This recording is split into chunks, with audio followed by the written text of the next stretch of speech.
우리 함께 하나님의 말씀 보도록 하겠습니다. 함께 묵상할 하나님 아버지의 말씀은 신약성경 요한계시록 17장 9절에서 18절의 말씀입니다. 요한계시록 17장 9절에서 18절의 말씀, 가지고 계신 노트 페이지로는 90페이지입니다. 말생기 노트 90페이지 요한계시록 17장 9절에서 18절의 말씀 함께 읽고 묵상하는 시간 갖도록 하겠습니다. 다 찾으신 줄로 믿고 제가 한 절, 여러분 한 절 교독하시고 마지막 18절은 합독하도록 하겠습니다. 이럴 때일수록 지혜가 필요하다. 7개의 머리는 그 여자가 앉아있는 7산과 7왕이다. 그는 벌써 망하였고 하나는 지금 있음. 또 다른 왕은 아직 나타나지 않았으나 그가 나타나면 잠시 동안 다스릴 것이다. 전에 있다가 사라진 짐승은 바로 8째 왕이며 7 왕들과 같은 무리인데 그도 결국 멸망하고 말 것이다. 내가 본 10개의 뿔은 10왕을 가리켜 그는 아직 나라를 얻지 못했으나 짐승과 함께 잠시 동안 왕권을 받을 것이다. 그들은 한 목적을 가지고 그들의 능력과 권세를 짐승에게 줄 것이며 그를 대항하여 싸울 것이다. 그러나 어린 양은 주들의 주시며 왕들의 왕이심으로 그들을 이길 것이다. 또 부름을 받고 선택된 진실한 신자들은 그와 함께 이길 것이다. 천사는 다시 나에게 말했습니다. 내가 본 물 곧 창녀가 앉아있는 그 물은 세계 모든 나라와 민족들을 가리킨다. 내가 본 그 열불과 짐승이 창녀를 미워하여 그를 망하게 하고 벌거숭이가 되게 하여 그녀의 살을 먹고 불로 그들을 태워버릴 것이다. 하나님은 그들이 한 마음이 되어 자기들의 나라를 짐승에게 바쳐 그분의 뜻을 성취할 마음을 갖게 하셨는데 이것은 하나님의 말씀이 이루어질 때까지이다. 그리고 내가 본 여자는 땅의 왕들을 다스리는 큰 도시이다. 아멘. 우리 잠깐 각자 다시 한번 읽고 묵상하면서 하나님 주시는 마음 헤아리는 시간, 듣는 시간 갖도록 하겠습니다.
네, 우리 함께 말씀 나누도록 하겠습니다. 17장 1절에 기록된 것처럼 대접을 들고 있는 천사 중 하나가 요한에게 많은 물 위에 앉은 큰 창녀가 받을 심판에 대해서 보여줍니다. 그리고 그 천사가 보여주는 환상 가운데에는 많은 물 위에 앉았던 그 창녀가 붉은 짐승을 탄 모습으로 나타나고 그 여자와 짐승에 대한 묘사가 보이고 있습니다. 그리고 오늘 본문에는 그에 대한 설명이 이어지고 있습니다. 함께 9절에서 11절을 읽도록 하겠습니다. 9절에서 11절입니다. 시작. 이런 때일수록 지혜가 필요하다. 7개의 머리는 그 여자가 앉아 있는 7산과 7왕이다. 5왕은 벌써 망하였고 하나는 지금 있으며 또 다른 왕은 아직 나타나지 않았으나 그가 나타나면 잠시 동안 다스릴 것이다. 전에 있다가 사라진 짐승은 바로 8째 왕이며 7 왕들과 같은 무리인데 그도 결국 멸망하고 말 것이다. 아멘. 지금 9절에 말하는 이런 때는 언제를 가리키는 것일까요? 노트 한 페이지 앞으로 넘어가 보시면 제가 7절과 8절을 읽어보도록 하겠습니다. 7절 8절을 제가 읽겠습니다. 그러자 천사가 나에게 이렇게 말했습니다. 왜 놀라느냐? 내가 그 여자의 비밀과 그녀가 타고 있는 7개의 머리와 10개의 뿔을 가진 짐승의 비밀을 너에게 알려주겠다. 네가 본 그 짐승은 전에는 있었으나 지금은 없으며 장차 무저갱에서 올라와 멸망하게 될 것이다. 그리고 세상이 창조된 때부터 생명책에 이름이 기록되지 않은 모든 사람들은 영영 사라진 줄 알았던 그 짐승이 다시 나타난 것을 보고 몹시 놀랄 것이다. 이 7절과 8절을 함께 보면 9절에 이야기하는 이런 때는 천사가 말하는 지금 여자와 짐승, 이 여자와 짐승에 관한 때라는 것을 알 수 있습니다. 그 설명을 보니까 특별히 짐승에 관하여서는 7개의 머리와 10개의 뿔을 가졌다라고 이야기하며 전에 있었으나 지금은 없으며 장차 무저갱에서 올라와 멸망하게 된다라고 말하고 있습니다. 이것을 우리가 언뜻 보아도 매우 혼란스럽게 느껴집니다. 하지만 우리가 이 말씀에 대해서 이 계시록을 기록했던 요한이 기록했던 그 당시 그리고 이 책을 처음에 받아들였던 그 7 교회의 시기로 우리가 한번 가서 천천히 생각해 보면 좋겠습니다. 먼저 창녀라고 표현되었던 이 여자는 우리가 알고 있는 것처럼 로마를 가리키고 있습니다. 그 당시에 로마를 가리키는 것이죠. 9절에서 여자의 머리 7머리가 7산과 7왕이다 라고 이야기하는데 여기서 7산은 당시 그 로마를 가리키는 이 지역적인 비유입니다. 그 당시에 7산이라고 이야기하면 로마의 지역을 가리키는 것으로 다 이해가 되었다라는 것이죠. 그리고 7왕은 그 로마의 왕들을 의미한다라고 볼 수가 있습니다. 이 7왕에 대하여서 지금 10절과 11절에 이렇게 이야기합니다. 5왕은 벌써 망하였고 하나는 지금 있으며 또 다른 왕은 아직 나타나지 않았으나 그가 나타나면 잠시 동안 다스릴 것이다. 전에 있다가 사라진 그 짐승은 바로 8째 왕이고 7 왕들과 같은 무리인데 그도 결국 멸망하고 말 것이다 라는 것이죠.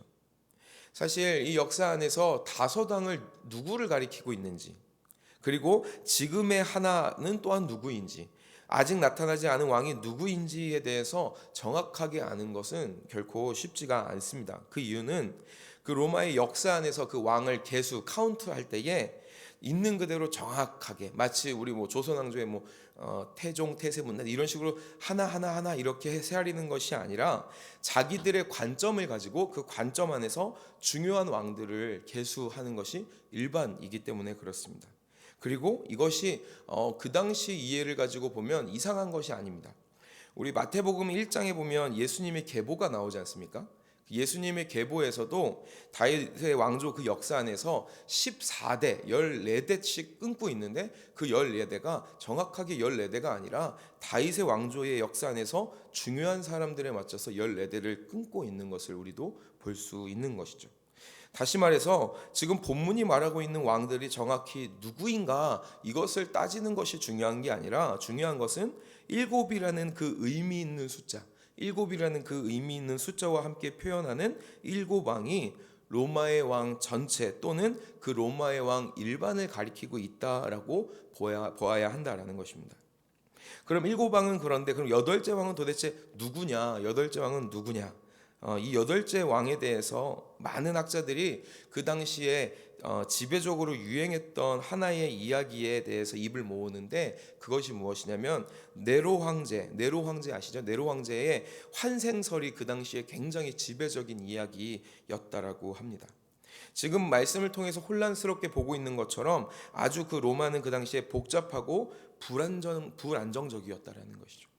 로마가 복잡하고 불안정적이었기 때문에 당시에 로마에는 그 로마의 폭군이었다고는 하지만 로마에 안정을 주었던 그 네로가 부활하기를 기대하고 바라는 그것을 믿는 사람들이 아주 많았다라고 합니다.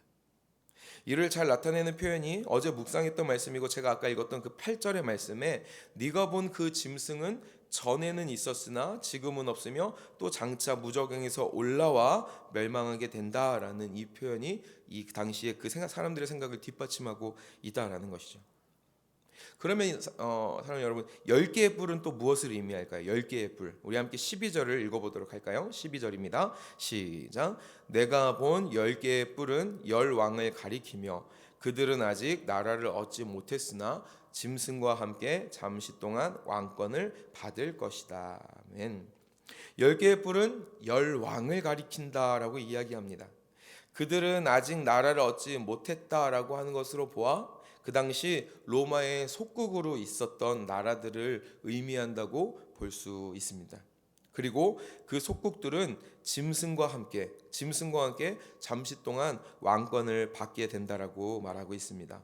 어떻게 왕권을 받게 되나요? 우리 이어서 15절과 16절 읽어보도록 하겠습니다. 15절 16절입니다. 시작. 천사는 다시 나에게 말했습니다. 네가 본 물, 곧 창녀가 앉아있는 그 물은 세계 모든 나라와 민족들을 가리킨다.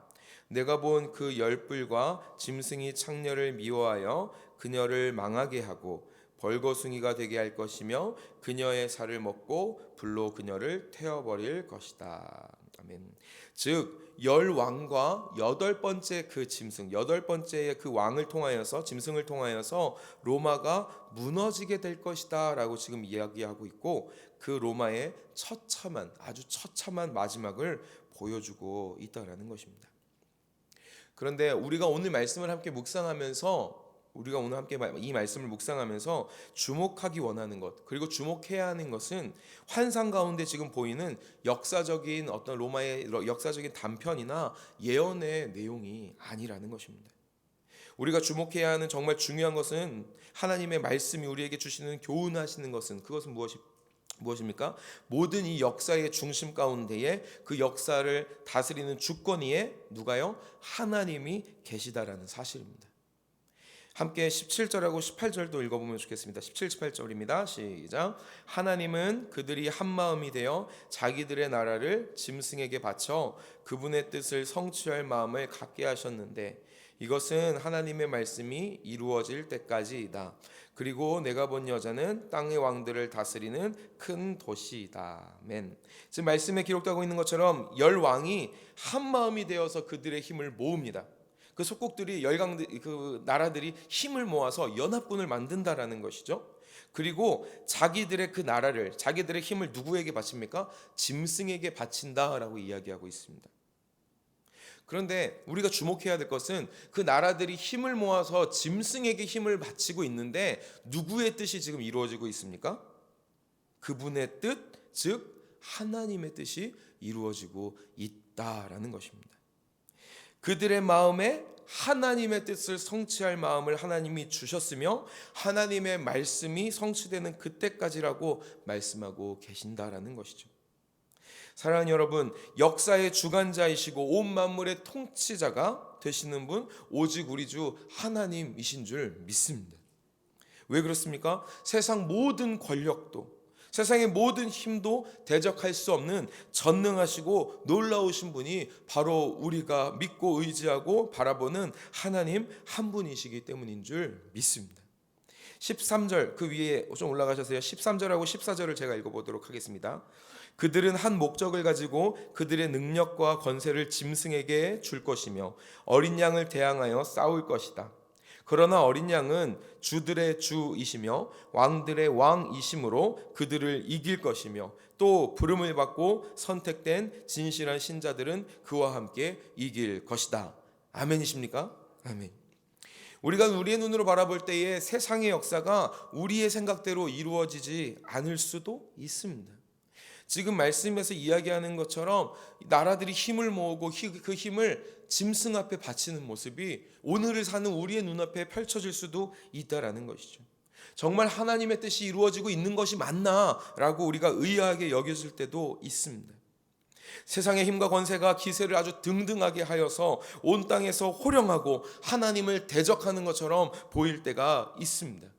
그러나 우리의 믿음의 눈을 들어 우리가 바라봐야 하는 것은 무엇입니까? 말씀이 증거하는 것처럼 그들이 제 아무리 강한 힘으로 호령한다고 할지라도 어린 양을 대항하여서 싸우려고 할지라도 만주의 주이시며 만왕의 왕 되시는 우리 주 예수 그리스도께서 승리하신다라는 것인 줄 믿습니다. 그리고 그분만 승리하시는 것이 아니라 그분께 부름받고 선택된 진실한 신자 누구입니까? 저와 여러분인 줄 믿습니다. 우리들도 끝내 승리하게 하신다라는 것이죠. 우리가 오늘날에도 사실 이 당시에 이 로마의 시대보다 더 어쩌면 혼란스러운 것 같은 오늘날에도 우리가 눈앞에 있는 것에 속지 않아야 할 이유, 우리가 마음을 빼앗기지 않아야 할 이유, 우리가 미혹하고 우리가 유혹받지 않아야 할 그 이유가 있다라면 마지막까지 하나님의 높고 놀라우심을 믿고 의지하며 승리하는 저와 여러분 우리가 되어야 하기 때문인 줄 믿습니다. 그런 우리들 되기를 사랑하는 우리의 주 승리의 주 되시는 예수 그리스도의 이름으로 간절히 축원합니다. 오늘 하루 우리의 일상 가운데에서 우리는 많은 것들을 보고 듣고 만지고 느끼게 될 것입니다. 하나님의 살아계심을 경험할 수도 있지만 때로는 그렇지 아니한 것 같은 때를 경험할 수도 있을 것입니다. 하나님의 능력이 보이기보다 세상의 힘이 어쩌면 세상의 능력과 권세와 명예와 돈과 어떤 세상의 힘이 우리의 모든 것들을 지배하는 것처럼 느껴질 때가 있을 수도 있습니다. 그러나 우리가 잊지 말아야 할 것은 그것들이 제 아무리 힘을 호령할지라도 그 모든 것은 하나님의 뜻과 계획 안에 있으며 마지막에 성취될 것은 하나님의 승리요 하나님의 계획이요 하나님의 나라인 줄 믿습니다. 오늘도 믿음의 눈을 가지고 하나님 한 분만 바라보시고 하나님 한 분만 의지하시고 하나님 한 분만 예배하시기를 간절히 소망합니다. 우리의 마음이 하나님 앞에 우리의 영혼이 하나님 앞에 확정되는 복된 하루 되시기를 우리 주 예수 그리스도의 이름으로 축원합니다. 아멘. 우리 함께 기도하도록